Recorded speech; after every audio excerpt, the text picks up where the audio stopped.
Hello. So we're back. As you can see, I had to get changed in my jammies. I'm not always in jammies, but when I am, they are comfortable. So I had to run to the store real quick. And I wanted to get that other video uploaded first. Of course, that takes a little while.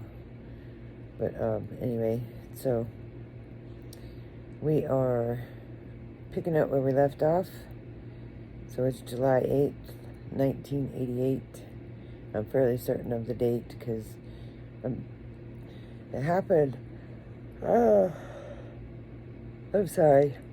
It happened the Saturday before I was supposed to go to the children's home, and that would have been the Monday. So if I was supposed to be there for 10 days, then I would have had to have gotten there on the 8th. So I would have left on the 18th. By the time the 18th rolled around, I was already in jail. So anyway, so I flew from Arizona to West Virginia. When I got to West Virginia, I was picked up at the airport. I'm not sure if it was a caseworker that picked me up. I think it probably was. I don't think it was somebody from the shelter. It might have been, but I don't think so. Pretty sure it was like a caseworker. So anyway, I was taken to the shelter, and they started the intake process. So there's a bunch of paperwork involved, lots of questions, why were you brought back to West Virginia?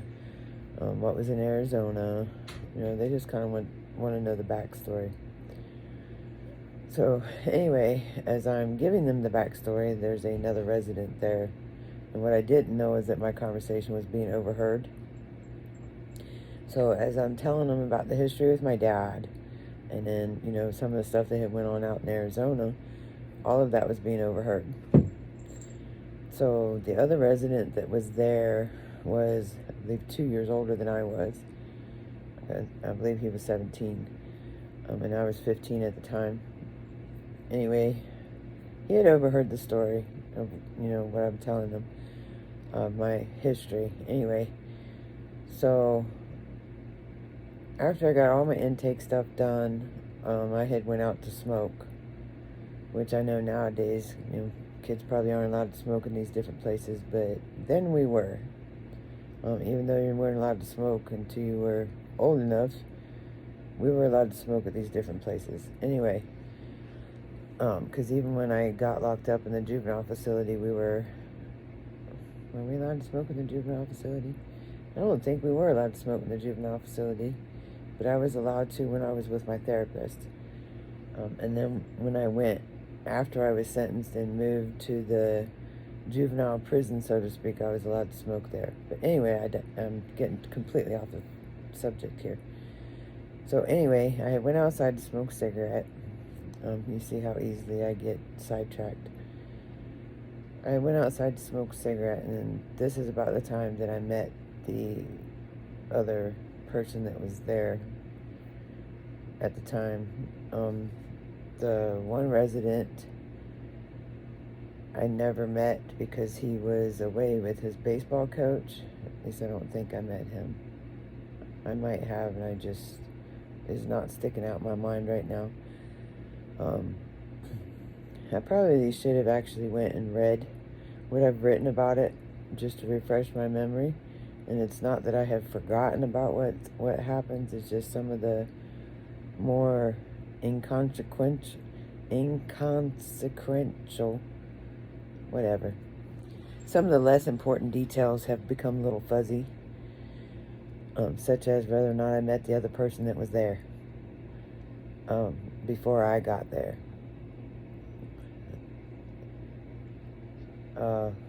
Anyway, whether or not I did really doesn't matter because he doesn't have anything to do with this story. Well, he himself doesn't have anything to do with this story. Anyway, so I went out and smoked a cigarette, and the other resident had came out, and he also was smoking. And we were just chit-chatting, and then he had made a comment, so what's it like to fuck your dad? So, needless to say, I was completely taken off guard. I didn't see that coming. Of course, I didn't know that my conversation was overheard either. But you figure I've been carrying this around for years, so I was used to putting up that front, that tough exterior. So even though I was shocked, taken aback, and honestly, intimidated, because that's not something that you expect to hear from somebody, I put up that immediate front of where I'm so much tougher than what I really am, and you can't hurt me by saying shit like that. So I put up that tough exterior and acted like, it didn't bother me, and this, that, and the other. And then I went on to my room. I believe I went to take a shower or something. So anyway, the razors and things are kept locked up. Knives and things are kept locked up. All of that stuff's locked up. So, anyway,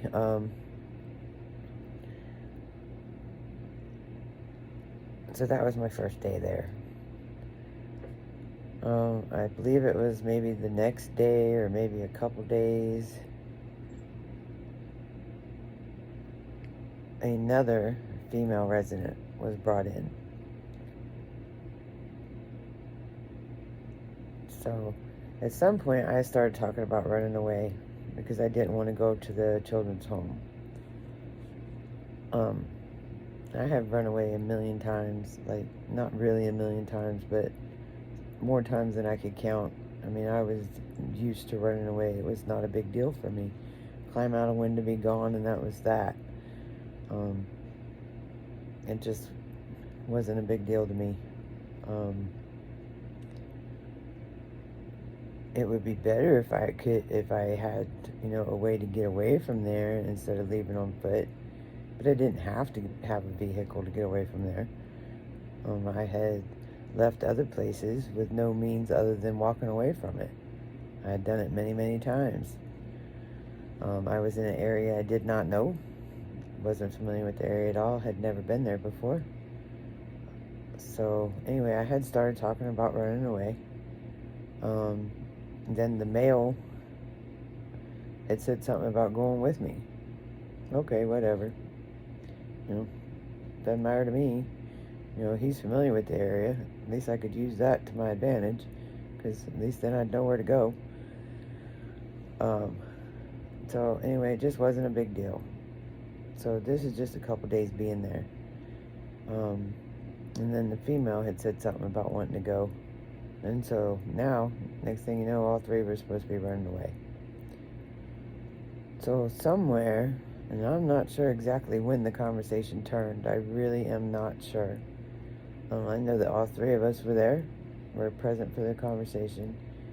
And it had went from simply jumping out the freaking window and walking away to, oh, come on, baby. You okay? My poor baby. Somewhere it had went from just jumping out the window and leaving to hurting people. And this was on the part of the male resident.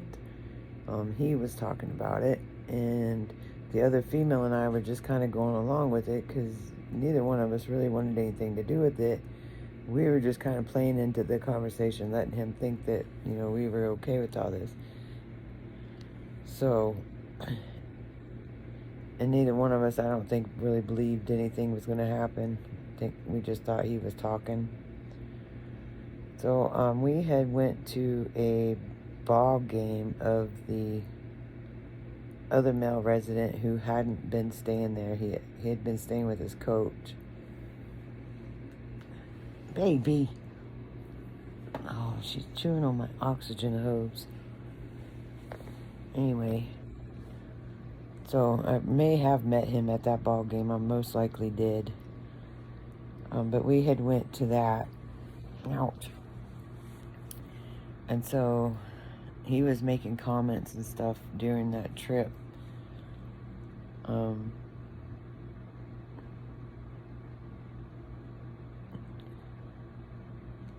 and I just kind of laughed the comments off, wasn't really feeding into it, just kind of nervously laughing it off.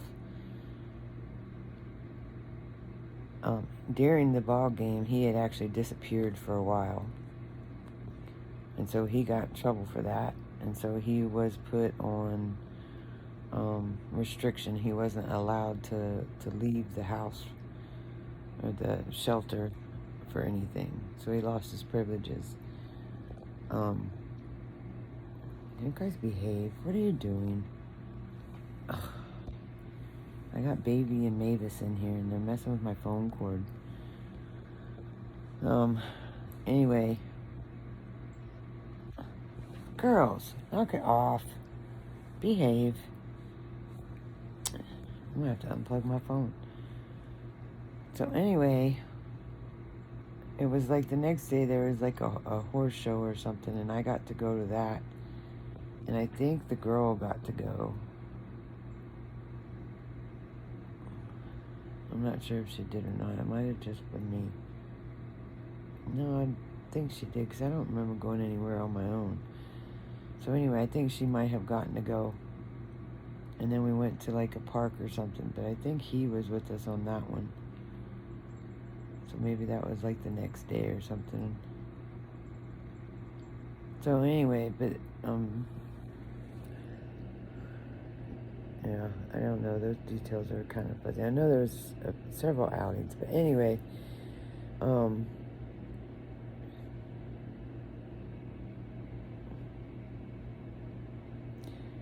okay, it wasn't until he had a weapon.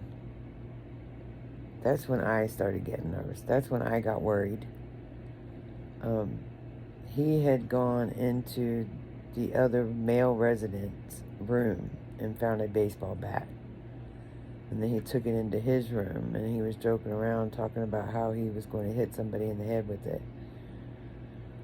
And so I got the bright idea, well, if I go in there and take it and say that I'm going to do it, nothing's going to happen. If I can just make him believe that I'll do it, then Monday will come along and I'll go to this children's home. And because at that point I decided I wasn't going anywhere, that I was just going to stick it out. It can't be that damn bad. And as long as he thinks that we're going to do something, talking about me and the other female, or me by myself, whatever, then we don't have to worry about him actually doing something.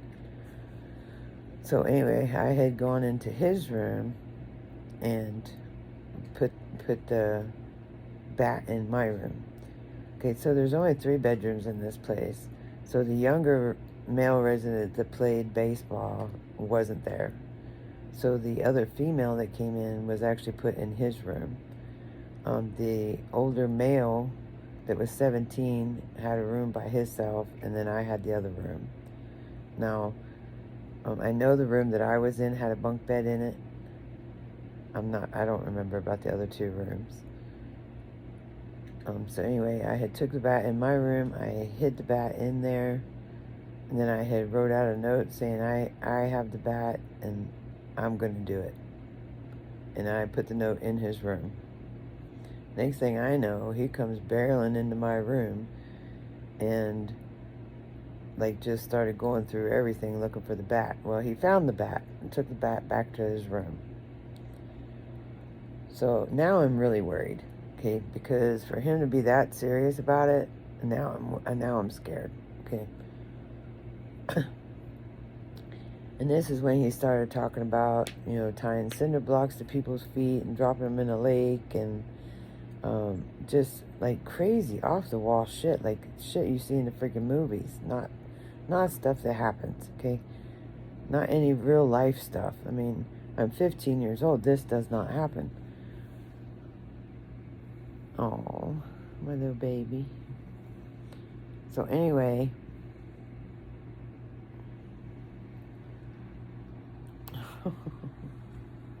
no, stop trying to eat everything. You've been fed. Yeah, take a bath and lay down. There you go. Mavis. So anyway, so now the bat is back in his room and he's talking crazy lunatic shit. And the other female was getting scared too. And neither one of us knew what to do.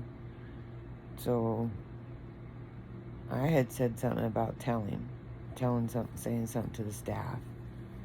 And she said that she was too scared. Okay, and my thing is I was afraid they wouldn't believe me. I wonder where that came from. So I thought, okay, well, I'll just write everything down on a piece of paper and I'll drop it in the office. I don't know why I've never figured out that writing shit down on a piece of paper, it doesn't go real well. But I've always been a writer, so what do I resort to? Writing. So I wrote everything down. Everything that he said he was going to do, I wrote it down almost like a shopping list. Number 1, get a baseball bat or get a weapon. Number 2, and on, like a freaking shopping list, and saying what it was that he said he was going to do.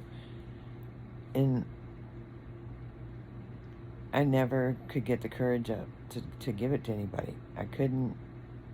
I was too afraid. I ended up tearing it up and throwing it away. So then I went into the office under the pretense of calling my mom. Now, that had to have been Saturday morning because my mom doesn't work on weekends. So either that or it was late in the afternoon because there's a 3-hour time difference. So maybe I would have known that she was already gone for the day. So it was one of those two. And since it happened Saturday evening, it would have either had to have been Friday night or Saturday morning. So anyway, so I kept calling my mom's job. And as far as they knew, I was calling my mom's house. But I wasn't. I was calling her work. Now, keep in mind, my mom wasn't even speaking to me. But this was my ruse to go in the office, hoping that somebody would just ask me. Because if they'd have asked me, I'd have been able to tell them. But to just come straight out and tell them what was going on, I couldn't do it. So anyway, Saturday rolls around, and we went to the video store and rented a movie. And I want to say that the name of the movie that we rented was like The Hills Have Eyes or something. It was like a horror movie. So, and the whole time that he's watching this movie, he's like, yep, that's what I'm going to do. Yep, that's what I'm going to do. And, like, the more he watched the movie, the more scared I got. Like, I really can't speak for the other female. She was either I think she might have been younger than me, a little younger than me. But, I mean, I would think that she was just as scared as I was, honestly. Because I doubt that she had dealt with anything like that before. I mean, when it started out, it was like it was a joke. But then you start getting nervous, and then he's got a weapon, so then you're scared. And it just got to the point to where you just hope to God that this is something that's just, like, it's not going to happen. There's no way that this is going to happen.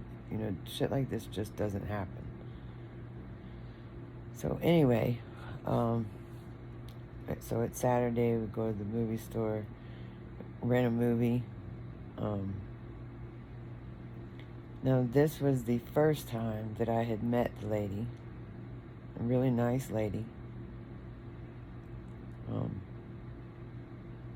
And I'm not sure, I don't know if I had met the other lady that was working or not previously. I think I might have met her like once previously. I think she might have worked like one other shift since I'd been there or something. Maybe like the weekend before or something, I don't know. But anyway, I know that the lady that was actually killed this was the first time I had ever met her.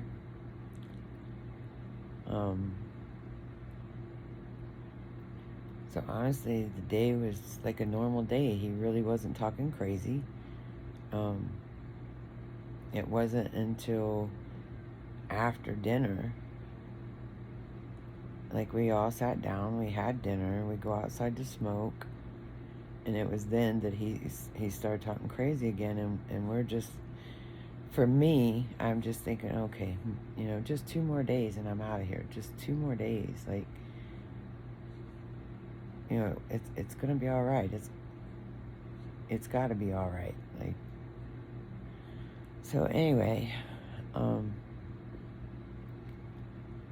so the other female and I, when we go in from smoking, and I don't know if she smoked or not, I just know we were all on the back porch, and he and I smoked.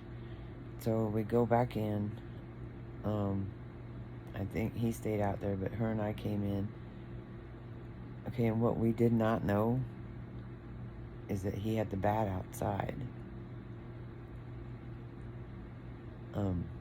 I'm not sure exactly when he took it out there, but he had it out there. So her and I go down the hall, and the one worker, the older worker, is, and neither one of these ladies were old. She was just older than the other lady. She took us down the hall to the closet where the razors were kept, so we could shave our legs. I had said something about shaving my legs, and then she wanted to shave hers too. So anyway, so we got all of our stuff for the showers and stuff, and I don't remember which one of us was going first, but whatever. Anyway, so while we're getting our stuff for the showers, we hear this noise.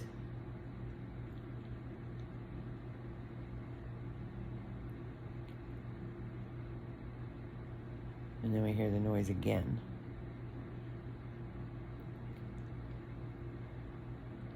And the worker hears it, and she starts down the hall, and like we're right behind her, walking up the hall back towards the dining area. So, and I actually I drew like a little layout of the house before, and maybe I can have my son like put it in here somewhere. I don't know if he can like put it at the top or something, or how that works. He's freaking genius. I don't know anything about this stuff. Or maybe he can just like plaster it over my face, and that way I can just explain it to you. But anyway, so we're down the hall at the closet, and when we hear these noises, so we all three start back down the hall, and then as we start back down the hall, he comes running up the hall, and he says, grab her, I'm in so much fucking trouble, or something to that effect. And so at this point, we're still not sure exactly what just took place.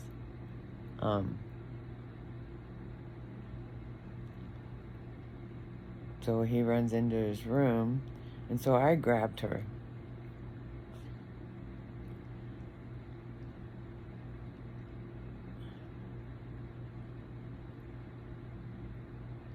I'm not sure exactly how I grabbed her. I think I had my arm around her. But then as soon as he went into his room, then I loosened my grasp on her, because I grabbed her just out of instinct of him saying grab her.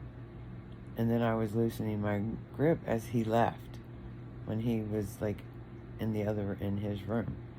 So when he came back out, he was actually carrying stereo wire. He had cut some wire off of his stereo, and he used that to tie our hands together. So from there, then we are all going. So you could go down the hall. You could go down the hall and into the dining room that way, or you could go down a little of the hall into the kitchen and then into the dining area. So I'm pretty sure we went through the kitchen. So when we got to the dining area, the younger of the two workers was laying on her back on the floor at the head of the table where she had been sitting, putting a puzzle together. But at that seat, she had her back to the sliding glass windows that led out to the back porch, which is where we had been smoking earlier. So, and she was making this god-awful noise. Like, I mean, I've never heard anything like it before or since. So,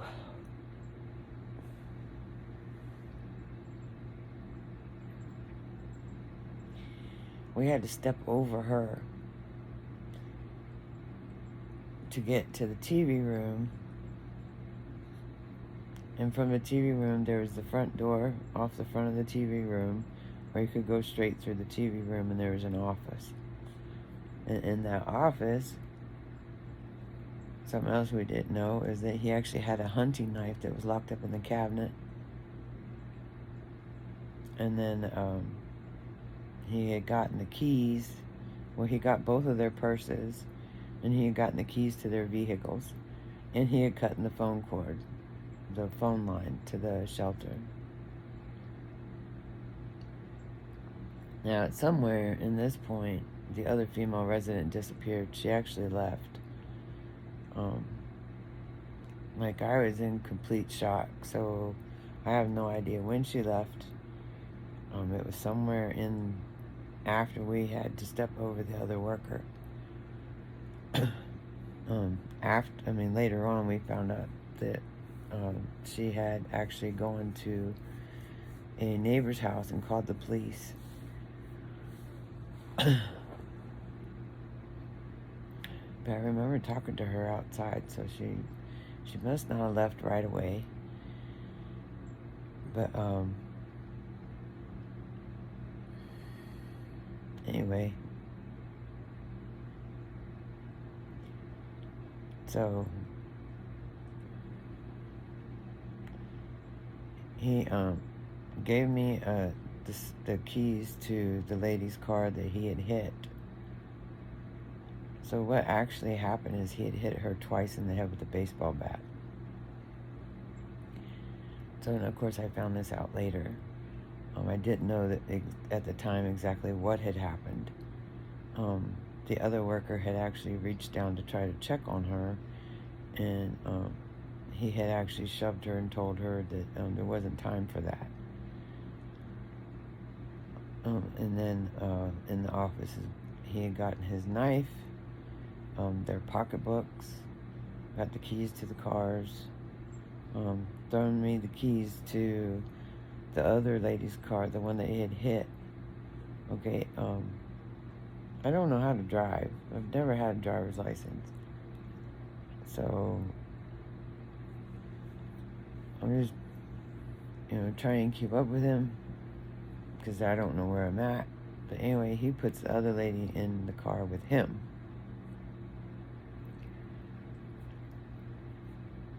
So I don't know where I'm at. I don't know where I'm going. And now I'm worried that he might kill this other lady. And so I just follow him. And at one point, I damn near drove off the side of a mountain. He ended up going to a friend of his house that was, I don't know how far away. It seemed like we drove forever. But I'm sure we did drive very long. I'm sorry. Probably needing some oxygen about now. Anyway,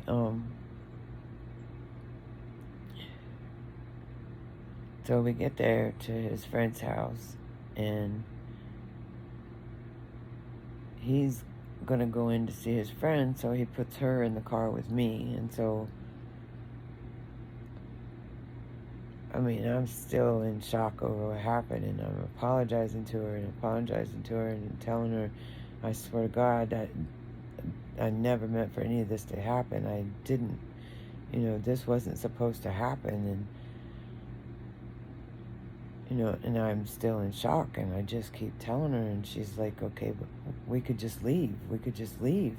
why don't we just leave? And I'm telling her, you know, I'm scared. I don't know where to go. I don't even know how to drive. So, and about that time, he comes back out. And so, and I'm talking to him, and I'm like, you need to just let her go.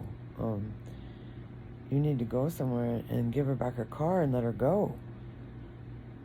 And so, I don't know how the hell I managed it, but I talked him into letting her go. And so we drove a little way away from his friend's house, and he gave her back her car and her pocketbook and let her go. And of course, later on, I found out that she had stopped at the first house there and called the police. And I'm glad she did, just in case he would have changed his mind. So anyway, so then him and I are in the other lady's car together, the one that he had heard at the shelter. And so, and she had actually found $5 in her purse and gave it to me.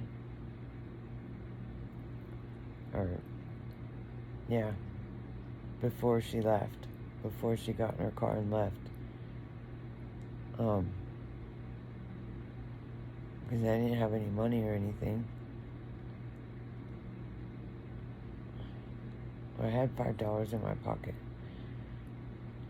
And that was the $5 she gave me that I had forgotten about it. Or maybe she had it in her pocket. I don't know. Anyway, so then we left. And we had stayed on US 50, I believe, the whole time. So US 50 takes you through West Virginia.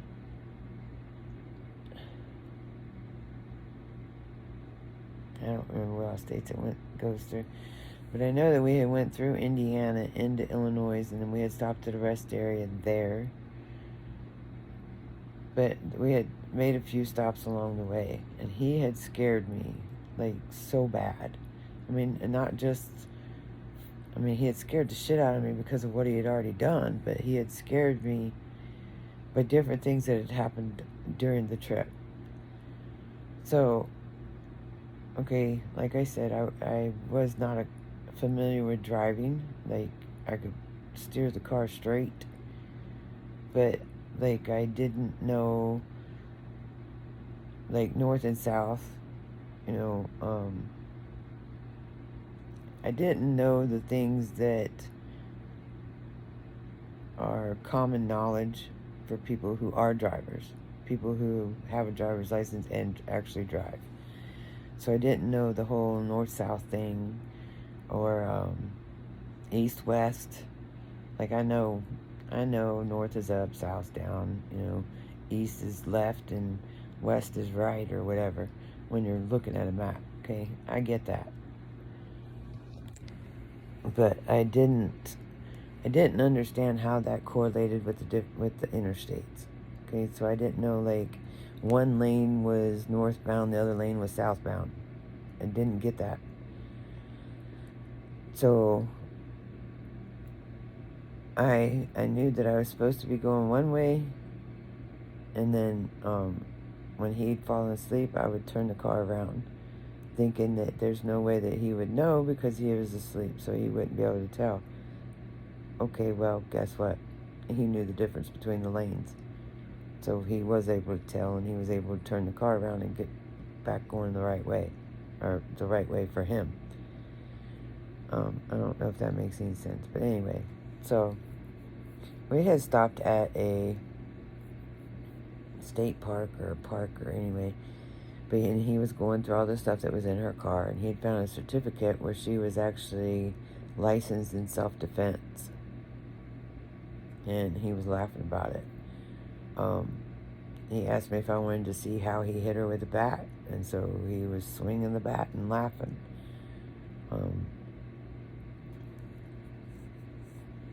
So after he got cleaned stuff out of her car and thoroughly scared the shit out of me,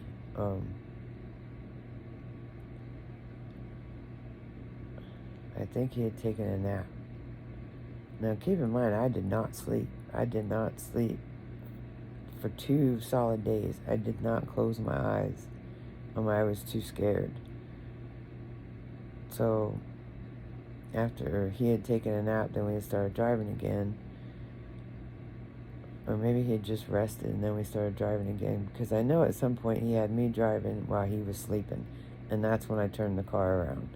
And we were going back the way we came from, rather than still going west.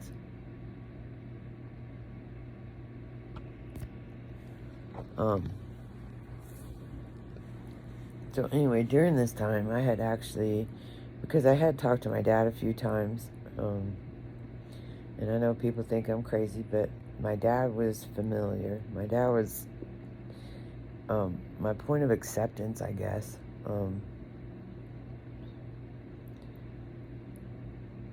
I don't know. I don't know how to explain it. My dad's my dad. Even though he had done all those things to me, I still always wanted my dad to love me. As a daughter, I wanted to be able to have a relationship with my dad, like a normal father-daughter relationship with my dad. It wasn't until years later that I figured out that that was never going to happen. But anyway, so I had actually talked to my dad once. We had stopped at McDonald's and I had called him. And I don't remember what state that was in. But I had called him because he was supposed to come and visit me at the shelter. And I told him that he wasn't going to be able to. That something had happened and I wasn't there.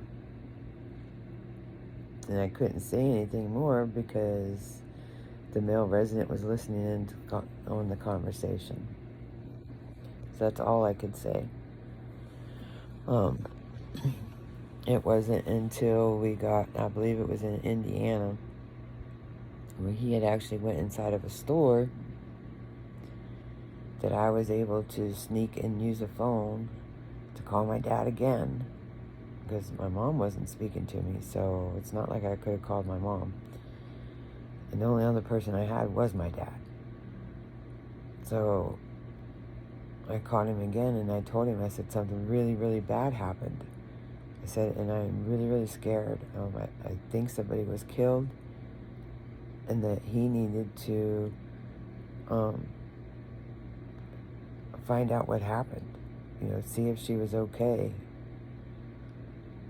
And I asked him not to call the cops because I was afraid that they would shoot me.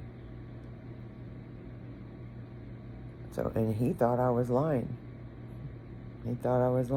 So he called the cops. Told him who he was, who his daughter was, and they informed him that they were indeed looking for us. That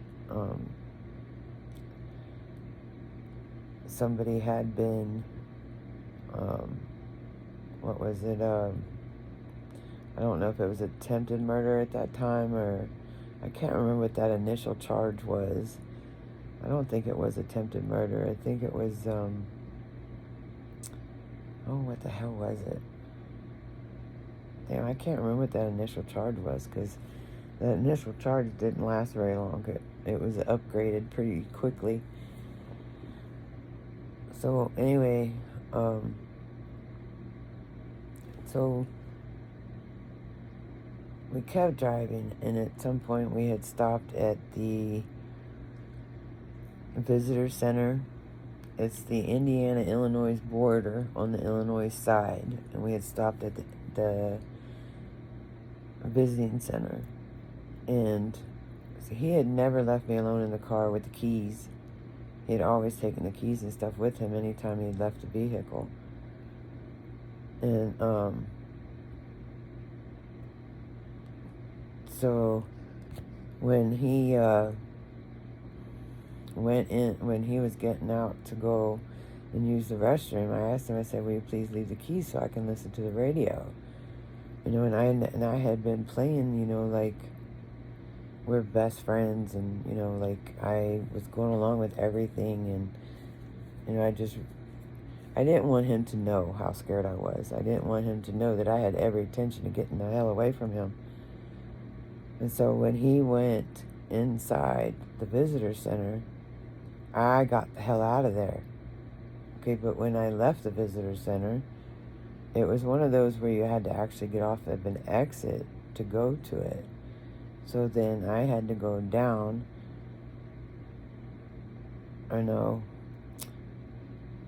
it was on the side of the interstate. It wasn't one of those. It was one of those where you just pull off into it, then you get back on. So I had to go down and get off on an exit, go over and get back up on the interstate going back the other way. So as I was passing the visitor center, and I can see it to the left of me where we had stopped, he was actually running towards me as I was going past. So my freaking heart was beating. So it's a wonder I didn't have a heart attack. So anyway, and I don't know how fast I was going, but I kept that damn car floored until I knew that there was no way that he was going to catch me. It's a wonder. If there had been any cops around there, there's no way that I would have made it through that. None. So anyway, and I would not stop the car. I didn't stop the car until it was practically out of gas. And then I didn't have any money. This is where that $5 comes in. Okay, I had made it back to Ohio. And I called my dad to tell my dad I got away from him. Or no, that wasn't the first place I'd stopped. Oh no. Well, yeah, because $5 is not going to carry that far. So this had to have been in Ohio, or maybe real close to Ohio. So anyway, when I went to pull off into this gas station, okay, now remember, no sleep at all, since this had happened at the children's shelter. And this is 2 days later, because I actually turned myself in on the 16th, or no, on the 18th, and it happened on the 16th. So it was just over 48 hours between it happening and me turning myself in. So anyway, and I actually did get a little bit of sleep right beforehand, because my dad had come and picked me up. But anyway, so when I went to pull off into this gas station,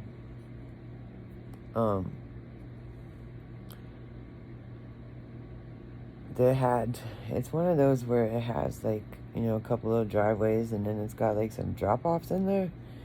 Well, I missed the driveway, and so I just kind of crashed into this gas station. Thankfully, it didn't tear the car up. But it was pretty damn obvious I was not a driver. So, but nobody said anything.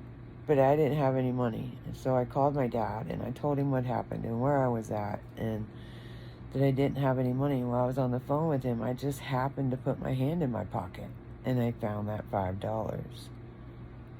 Okay? So again, it's almost like a divine intervention, like somebody's looking out for me. And this happens so many times throughout my life. It's insane. So anyway, so I find that $5. I put that $5 in gas in that car, and I keep going until I'm out of gas. So I'm back on the road. I've got the little bit. Of course, back then that would get you a couple gallons. It won't nowadays. You're lucky if you get 1 gallon. So anyway, so when I'm driving, I'm hallucinating like crazy. Okay, he had a hunting hat on the back seat, and it was one of those orange hunting hats he had thrown on the back seat. And so I kept seeing it like he was sitting in the back seat, and so it was up, and then I would see it fall down to the seat. And I am freaking the fuck out, because I'm thinking he's in the back seat and he's going to get me. And so, I am hallucinating bad. And then I'm seeing her in the passenger seat crying. And, this just kept going on and on and on. And there's a tractor and trailer coming at me. And I scraped sides with him down the entire length of his trailer. Again, it's a wonder I didn't get killed. So, I'm hallucinating really bad. I don't know the first damn thing about driving. And, my head is just, I'm still in shock. I'm not dealing with this well at all. And I'm about to break down. Like, mentally, I am about to break down. Like, we have hit capacity. Let's put it that way. So I make it to this little truck station, this little trucker station, like, off the side of a country road, because, like, it's US 50. I don't know the name of the place. I know it's in Ohio. And so I called my dad when I got there. I said, okay, this is where I'm at. I have no money and I'm out of gas. And it took him a few hours to get there because he was living in Maryland at the time. And so I had no money. I hadn't eaten. I hadn't slept. And so for the most part, I'm sitting out in the car. And I had went in and used the restroom a couple times and asked for some water. And I want to say that they gave me a little bit of something to eat, but I want to say that they did, that they had given me something to eat.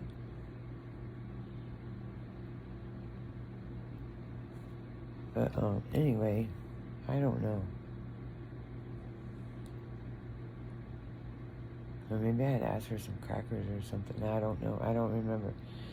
Anyway, I know that I had sat inside the restaurant for a little bit.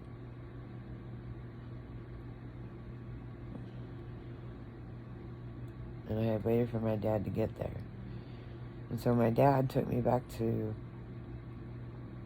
Maryland. Actually, had gotten me some cigarettes. And had taken me to his house so that I could shower. And no, he didn't try anything. I guess because I had already told once he wasn't going to try anything. So I could shower and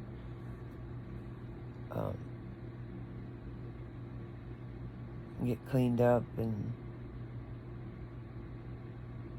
I had taken a little bit of a nap. I didn't sleep well because of all the stuff I was going through, and I was having nightmares really bad, and I just kept seeing stuff over and over again, and so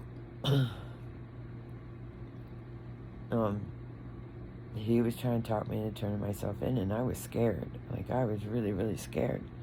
I figured I was going to be locked up for the rest of my life. Because, I mean, I didn't know if she was dead or not, but I just figured she had to have been. There's no way. And so, he had finally talked me into turning myself in, so we went to state police headquarters, and I walked in there, and he said, "Can I help you?" And I said, "I believe you're looking for me." And he said, "What's your name?" And I gave him my name, and he said, "Well, let me look. Let me look and see if there's anything for you." And he come back a couple minutes later and ushered me into a room, and that was that. So we will pick this up again. Right now I have got to pee so bad. I have one cat asleep in my lap and one asleep on my leg. So that's why I keep falling farther and farther down in the bed. But yeah, I seriously have to pee, so otherwise I would continue a little bit further. But I think we're going to end this one here for tonight, and then we will pick up with my initial statement at the police station with my dad present. It was honestly less than honest, of course, because my dad was there and I was scared. So, but anyway, again, thank you guys so much for being here. Thank you for your support. I know you're going to have a lot of questions about this one. So, again, this is not an easy story for me. This is my single biggest regret in my life. Like, there's nothing else in my life I regret more. So, anyway, I have got to pee. Love you guys. Keep me in your prayers. I'll keep you in mind. Have a great night, and talk to you later. Bye.